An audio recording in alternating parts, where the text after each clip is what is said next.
तो बच्चों हमारी नेक्स्ट कोलिगेटिव प्रॉपर्टी है क्लास 12 केमिस्ट्री चैप्टर 1 सॉल्यूशन। उसमें नेक्स्ट कोलिगेटिव प्रॉपर्टी है elevation in boiling point. Elevation in boiling point को समझने से पहले हम जानेंगे कि बॉइलिंग पॉइंट होता क्या है।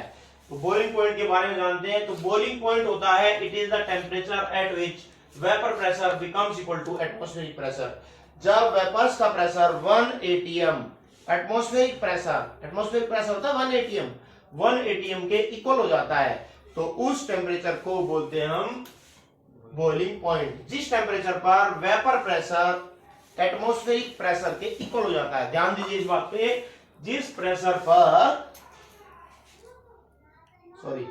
टेम्परेचर पर वेपर प्रेशर इक्वल हो जाता है किसके, एटमॉस्फेरिक प्रेशर के, उस टेम्परेचर को बोलते हैं हम बॉइलिंग पॉइंट। तो यहां पर हम देख पा रहे हैं कि हमने जाना था कि सॉल्वेंट के अंदर वेपर ज्यादा बनते हैं किसी भी स्पेसिफाइड टेम्परेचर पर, और सॉल्यूशन के अंदर वेपर्स कम बनते हैं, ये हमने लास्ट क्लास में देखा था। और यहां पर हम देख रहे हैं कि अगर हम टेम्परेचर बढ़ाएं सॉल्वेंट का तो क्या होगा, अभी जितने वेपर्स बन रहे हैं और ज्यादा वेपर्स बनने लगेंगे। तो एक टेम्परेचर ऐसा आएगा जिस टेम्परेचर पर ये जो वेपर्स निकल रहे हैं इनका वेपर प्रेशर एटमॉस्फेरिक प्रेशर के इक्वल हो जाएगा। ऊपर से क्या हो रहा है, यहाँ पर जो गैसेस हैं वो क्या कर रही हैं, गैसेस जो एटमॉस्फेयर की गैसेस हैं वो सॉल्वेंट के ऊपर प्रेशर एक्सर्ट कर रही है। नीचे से जो वेपर्स निकल रहे हैं वो अपना प्रेशर लगा रहे हैं। अगर हम टेम्परेचर बढ़ाते जाएं तो ये जो वेपर्स निकल रहे हैं इनकी संख्या बढ़ेगी। जब इनकी संख्या बढ़ेगी तो एक टाइम ऐसा आएगा कि इन वेपर्स का प्रेशर ऊपर से लगने वाले 1 atm प्रेशर के इक्वल हो जाएगा। जिस टेम्परेचर पर ऐसा होगा वो टेम्परेचर कहलाएगा बॉइलिंग पॉइंट। अब ये जो सॉल्वेंट है इसका जो बॉइलिंग पॉइंट होगा उसको कहा जाएगा टीबी नॉट। टीबी नॉट का मतलब है, टी मतलब temperature of boiling point, not में सॉल्वेंट, टीबी नॉट का मतलब है बॉइलिंग पॉइंट ऑफ सॉल्वेंट। उसके बाद अगर हम यहां पर सॉल्यूशन के केस में देखें तो हम देख पा रहे हैं कि सॉल्यूशन के केस में भी जो एटमॉस्फेरिक गैसेस हैं वो प्रेशर एक्सर्ट करेंगी। कितना प्रेशर लगाएंगी गैसेस, एटमॉस्फेयर की जो गैसेस होती हैं वो 1 atm प्रेशर लगाती हैं। तो यहां पर हम देख रहे हैं यहां पर वेपर्स कम निकल रहे हैं, तो इन वेपर्स के प्रेशर को 1 atm करने के लिए आपको ज्यादा टेम्परेचर की आवश्यकता होगी, क्योंकि 1 atm प्रेशर कब होगा, जब जो वेपर्स हैं उनकी संख्या बढ़ानी होगी हमें। और उनकी संख्या कैसे बढ़ेगी, टेम्परेचर यहां पर ज्यादा जरूरत होगी टेम्परेचर की।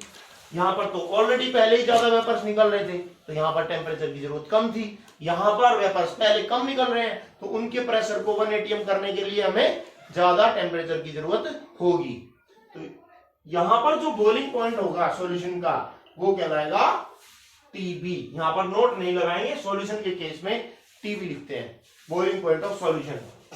तो सब बच्चे जान गए कि बॉइलिंग पॉइंट क्या होता है। यहां पर टीबी नोट किसका बॉइलिंग पॉइंट है, बॉइलिंग पॉइंट ऑफ सॉल्वेंट। और टीबी किसका बॉइलिंग पॉइंट है, टीबी है बीपी ऑफ सॉल्यूशन। और यहां पर हमने एक चीज देखी है कि टेम्परेचर टी पर जो वेपर प्रेशर है वो सॉल्वेंट का ज्यादा है वेपर प्रेशर, क्योंकि सॉल्वेंट के वेपर ज्यादा निकल रहे हैं। उसी टेम्परेचर टी पर सॉल्यूशन के वेपर्स कम निकल रहे हैं, क्योंकि ये वाले जो पार्टिकल्स हैं ये तो नॉन वोलेटाइल है, ये डार्क डॉट वाले इनके वेपर्स तो बनेंगे नहीं, तो सॉल्यूशन के वेपर्स कम निकल रहे हैं। तो किसी भी टेम्परेचर पर जो याद करने वाली बात है वो ये है कि किसी भी टेम्परेचर पर सॉल्वेंट के ज्यादा वेपर्स बनते हैं, और जब सॉल्यूशन के अंदर नॉन वोलेटाइल सॉल्यूट प्रेजेंट हो ये तो सॉल्यूशन के वेपर्स कम बनते हैं। ठीक है, अभी हम ग्राफिकली देखेंगे कि किस तरह से सॉल्यूशन का जो बॉइलिंग पॉइंट है वो ज्यादा है। ग्राफिकली देखते हैं।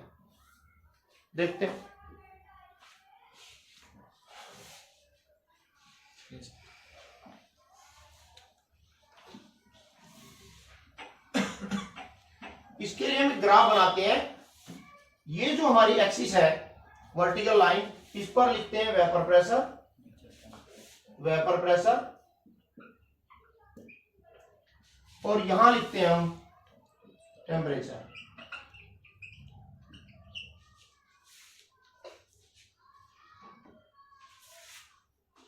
अब जैसा कि हम जानते हैं कि कोई भी अगर हम सॉल्वेंट लें तो अगर हम उसका टेम्परेचर बढ़ाएंगे तो उसमें से जो वेपर्स निकलेंगे उनकी संख्या बढ़ने लगेगी, तो वेपर प्रेशर भी बढ़ने लगेगा। अभी हम इसका टेम्परेचर और बढ़ाएं तो और ज्यादा वेपर्स निकलने लगेंगे, तो उससे क्या होगा, वेपर प्रेशर बढ़ने लगेगा।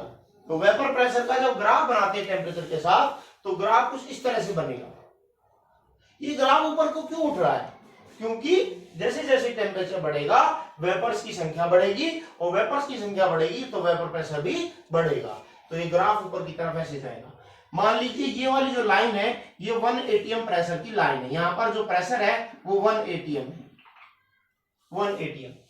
तो देखिए यहां पर ये जो वेपर प्रेशर है, सोलवेंट के लिए ग्राफ बनाया मैंने, ये प्योर सोलवेंट के लिए वेपर प्रेशर का ग्राफ है। प्योर सोलवेंट देखो ये वाला, ये प्योर सॉल्वेंट के लिए वेपर प्रेशर का ग्राफ।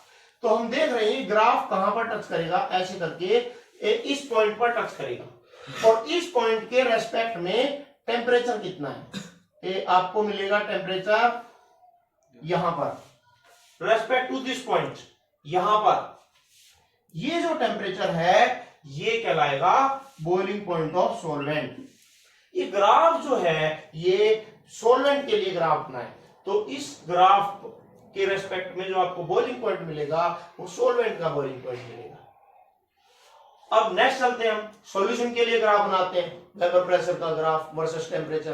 तो हम जानते हैं कि सॉल्यूशन का जो वेपर प्रेशर है वो सॉल्वेंट के रेस्पेक्ट में कम है, तो सॉल्यूशन का जो ग्राफ जाएगा वो बच्चों नीचे जाएगा, इसके नीचे रहेगा, ऊपर नहीं जाएगा, नीचे से जाएगा, क्योंकि हम देख पा रहे हैं सॉल्यूशन का वेपर प्रेशर कम है। तो सॉल्यूशन किसी भी टेम्परेचर, मान लीजिए यहाँ पर टेम्परेचर T है, सॉल्वेंट का वेपर प्रेशर इतना है सॉल्वेंट का वेपर प्रेशर, ये सॉल्वेंट का वेपर प्रेशर है, T टेम्परेचर पर सॉल्वेंट का वेपर प्रेशर इतना है। यहाँ पर ये सॉल्यूशन का जो वेपर प्रेशर होगा वो इससे कम ही होगा, देख पा रहे हैं, क्योंकि सॉल्यूशन में वेपर कम बनेंगे, तो सॉल्यूशन का वेपर प्रेशर यहाँ हो सकता है, यहाँ हो सकता है। मान लीजिए यहाँ पर है तो यहां से ग्राफ ऐसे जाएगा ऊपर की ओर, तो किसी सॉल्यूशन का जो ग्राफ बनाएंगे हम वेपर प्रेशर वर्सेस टेम्परेचर, वो इस तरह से बनाएंगे, पैरेलल टू दिस, ऐसे पैरेलल टू दिस। तो यहां पर हम क्या देख रहे हैं, यहां पर हम देख रहे हैं ये जो कर्व है, ये इस कर्व पर वेपर प्रेशर 1 atm हो गया। देखो इस पॉइंट पर ये वेपर प्रेशर बढ़ता गया वेपर प्रेशर बढ़ता गया, और यहां पर आकर के वेपर प्रेशर हो गया बच्चों कितना, 1 atm। अब इस पॉइंट के रेस्पेक्ट में जो आपको टेम्परेचर मिलेगा यहां पर, ये टेम्परेचर कहलाएगा temperature of boiling point of solution, temperature of boiling point of solution, इसको टीबी कहेंगे। अब यहां पर देखने में क्या आया, देख के बताइए, सॉल्वेंट का जो बॉइलिंग पॉइंट है वो टीबी नॉट है, और जबकि सॉल्यूशन का बॉइलिंग पॉइंट टीबी है। तो यहां पर हम देख पा रहे हैं इस एक्सिस पर सॉल्यूशन का बॉइलिंग पॉइंट ज्यादा है और सॉल्वेंट का बॉइलिंग पॉइंट कम है। तो यहां पर एलिवेशन कितना हुआ बॉइलिंग पॉइंट में, एलिवेशन का मतलब होता है बढ़ोतरी, एलिवेशन इन बीपी, कितना बॉइलिंग पॉइंट बढ़ गया, पहले बॉइलिंग पॉइंट टीबी नॉट था सॉल्वेंट का, अब बॉइलिंग पॉइंट टीबी है, तो कितना बॉइलिंग पॉइंट बढ़ गया, कितना बढ़ गया, इस टीबी में से इस टीबी नॉट को घटा दो, सब्ट्रैक्ट कर दो, तो टीबी माइनस टीबी नॉट, और इसको हम कहेंगे डेल्टा टीबी, डेल्टा टीबी। और बच्चों ये जो डेल्टा टीबी होता है, it is found that this delta TB is proportional to molality of solution, molality of solution, और मोलैलिटी को बच्चों स्मॉल m से लिखते हैं, स्मॉल m, और इक्वल करना है तो एक कांस्टेंट लगाए यहां पर, और कांस्टेंट का सिंबल होता है Kb, जिसको कहते हैं इबुलोस्कोपिक कांस्टेंट इनटू मोलैलिटी। और मोलैलिटी का फॉर्मूला सब बच्चे जानते हैं, मोलैलिटी का फॉर्मूला होता है 1000 डिवाइड बाई M2W1, ये बच्चों मोलैलिटी का फॉर्मूला होता है। तो इस तरह से हम एलिवेशन इन बीपी फाइंड कर सकते हैं।